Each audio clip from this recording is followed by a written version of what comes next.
네, 아파트 공사에 이 철근을 빼먹어 붕괴 사고를 냈던 GS건설이 이번에는 품질을 위조한 중국산 유리를 사용한 것이 드러났습니다. 심지어 해당 아파트는 서울 서초구에 위치한 고급 아파트 단지로 이 평당 1억 원인 것으로 알려졌는데요.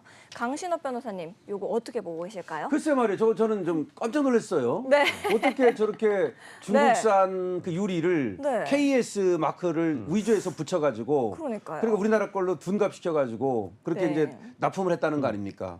그리고 그것이 시공까지 됐다는 거 아니에요. 그러면 네. 이것이 이제 그런 것들을 수입해가지고 KS를 붙여가지고 위조하는 그런 어떤 단계가 있고 네. 또 이걸 갖다가 또 이제 시공하는 단계가 있는데 그러면 GS 쪽에서는 이걸 제대로 받아가지고 네. 이 제품의 어떤 완전성이라든가 품질이라든가 이런 것들을 제대로 관리를 안 했다는 거 아닙니까? 그렇죠. 그래서 GS에서 지금 자기들은 뭐 몰랐다, 자기들은 하청업체에서 한 일이라 몰랐다 이렇게 얘기하지만 그거는 뭐 핑계가 될 수가 없고요.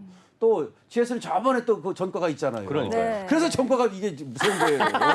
전과가 네. 없으면 네. 아 그럼 네. 몰랐을 수도 있겠다 그러지만 옛날에 순살 아파트 그래가지고 뭐 철근을 갖다 빼먹어가지고 그쵸? 네. 난리가 났었지 않습니까? 인천에서 그랬었죠. 네네. 그렇기 때문에 GS가 이거는 아주 그 아픈 거예요. 그래서 더군다나 이 아주 비싼 아파트 여기다가 네. 그런 엉터리 유리를 지금 시공을 했다는 건데 그걸 다 간다는 겁니다. 네. 그래서 이거는 하여튼 관계자들에 대해서 지금 뭐 고소 고발도 이루어지고 한 것 같습니다만은 하여튼 처벌받습니다. 네. 네. 그러면은 뭐 김세희 대표님은 이거 어떻게 보고 계실까요? 이제 저 같은 경우는 제가 옛날에 그 MBC 기자 생활할 때 이제 그 건설 담당 네. 그 기자 생활을 했기 때문에 이 건설 회사 순위를 되게 잘 알죠. 사실 1등은 항상 삼성물산 레미안 아파트고 네. 2등이 바로 GS건설의 이 자이인데 네. 지금 이 브랜드 같은 경우는 심지어 그냥 자이도 아니고 네. 그랑자이라고 그렇죠. 굉장히 네. 그 자이 안에서도 굉장히 고급 거의 최고급 그랑. 브랜드입니다. 그것도 이 뭐 네. 강남 한복판에 서초. 네. 그래서 네. 지금 그 서초동과 방배동에 있는 그 그랑자이 브랜드는 제일 네. 자이 중에서도 그랑그랑이에요. 그런 건데 여기서 이런 짝퉁 위조를 썼다. 사실 혹시 네. 난간 사진 이따 아까 본 게 네. 보이실 수 있는데 이게 보면 네. 유리 난간입니다. 유리 난간. 유리 그걸 난간. 아기들이 네. 그렇죠. 이렇게 기대서 오. 있을 수 있는데 네. 저게 짝퉁 유리다, 깨진다, 너무 떨어진다. 위험해 보이네요. 이건 두 가지가 위험한 겁니다. 그렇죠. 기댄 사람이 떨어질 수도 있고요. 네. 밑에 지나가던 사람이 유리 맞을 수도 있어요. 그러네요. 이거 굉장히 말이 안 되는 그렇죠. 위험한 그 아파트를 다른 네. 것도 아니고 저 최고급 아파트 글쎄 그랑자이에서 저런 일이 벌어졌다.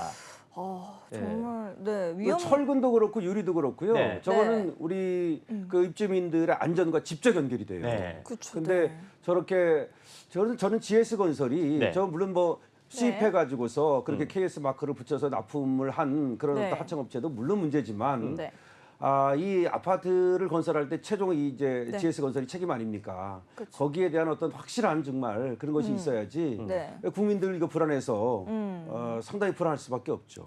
그러면 아파트 입주민들이 이제 충분히 고발하고도 남을 사안이다라고 말씀해 주신 것 같은데 어떤 것으로 좀 어떤 혐의로 고발이 가능할까요? 지금 배임, 사기 이런 혐의로 네. 지금 고발한다고 그래요. 그쵸. 그래서 오. 입주자 대표회에서 이제 이 관련자들 네. 지금 이제 네네. 위조하고 그다음에 또 이 시공하고 이런 업체들인데 네. 유리 파손으로 인해서 추락 사고가 발생할 수 있지 않습니까? 네. 예, 그런 것들이 지금 문제가 되고 있고 그래서 주민 출입까지 지금 제한을 하고 있다는 겁니다. 네. 그래서 값싼 걸 갖다가 비싼 것처럼 지금 돈을 받아 먹었으니까 네. 사기가 될 수 있는 거죠. 네네. 그다음에 아까 또 뭐라고 말했습니까? 회사 사람들은 일을 할 때 그 업무에 최선을 위배하면 다해야죠. 안 된다 그랬죠. 네. 근데 업무에 위배했잖아요. 그렇죠. 그러니까 그렇죠. 배임이 되는 겁니다. 그런 걸로 지금 이제 고발이 이루어질 것으로. 지금 그리고 이미 고발을 한 것 같습니다. 그러니까 그리고 네네. 그리고 이제 GS 측에서는 여기를 갖다가 다시 시공을 해준답니다. 네. 그건 당연한 거죠. 그거는. 그렇죠. 근데 이제 말 그대로 이게 네. 다른 것도 아니고 지금 네. 이게 바로 그 하나의 아파트를 짓는 그 회사가 네. 하청업체가 우리를 속였다? 이거는 핑계가 안 됩니다. 그렇죠. 그런 거를 네. 다 감시하고 그렇죠, 그 그렇죠. 하라는 역할을 하라고 우리가 그렇죠. GS를 믿는 거지 어디 동네에서 그냥 그렇죠. 그 뭐